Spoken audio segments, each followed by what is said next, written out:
Good evening, ladies and gentlemen. Unfortunately, I got home at about 10 p.m. last night, and there was a vehicle parked in front of my house, engine running, lights on. I paid it no mind because all of my neighbors are pretty friendly, and they drop off and pick up all the time, and live in a pretty good neighborhood. When I woke up this morning, about 7:30, I noticed the car still there. Still on. Still running. Lights still on.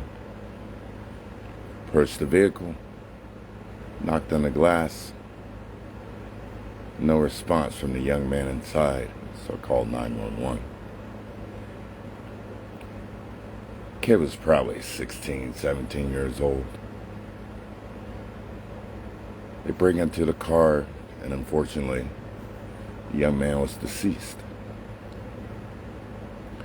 And I think about these things in America that happen like this. I don't really know what happened, but for a kid 17 years old to have a heart attack, what they say, something had to cause it. It looked very fit to me. But I don't understand why America ignores American problems.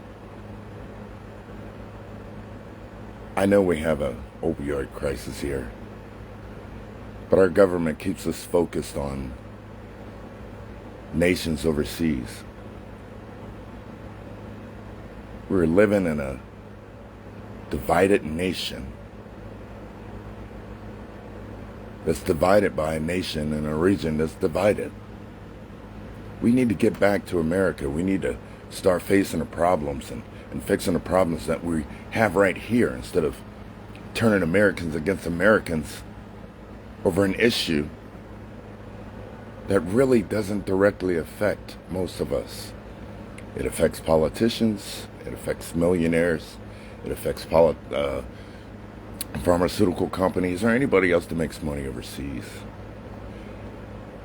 The reason I say that is people ask me, are you with Palestine or are you with Israel? I have sympathy for both sides, especially those ones that are not soldiers and warriors, that are not warmongers. There's a small percentage of the people in control that do war, but it's the common people that sacrifice. So I'm really not concerned about that. Now, I am concerned about Palestinians living in this country or Israelis living in this country. That is my concern. Americans that are standing up for Americans. I'm not for Congress people like, what's her name, Talita Sharid or Ilhar Omar, whatever their damn name is, who's screaming Palestine. You know what? If Palestine is so that important to you, go over there and fight. Nobody's going to stop you. But you're here to represent the American people in Congress of America.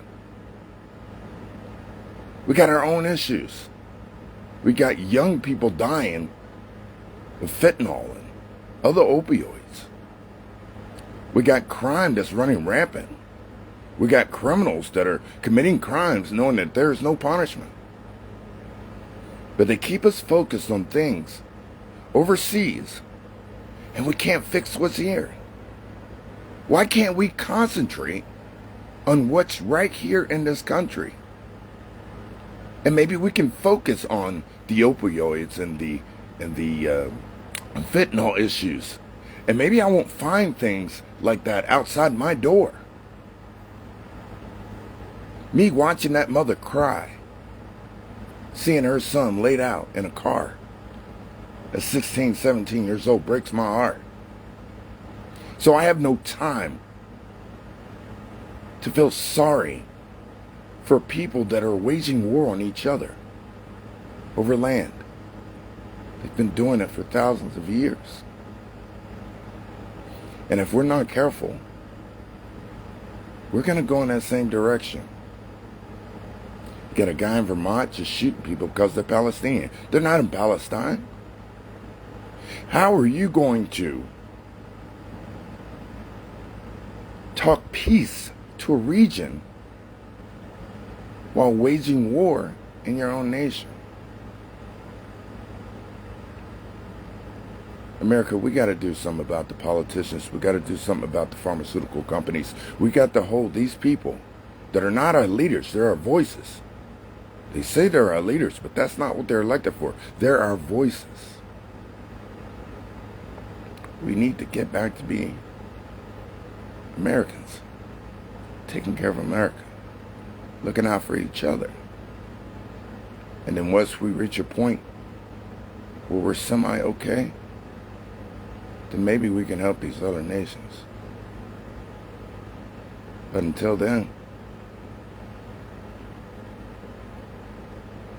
I need to stick to my people. When I say my people, I don't say black, white, gay, lesbian, Palestinian, Israeli, and Mexican. I'm talking about American people waving American flags, loving America, and doing what Americans do. Look out for each other. I'm Dion Alexander. American first.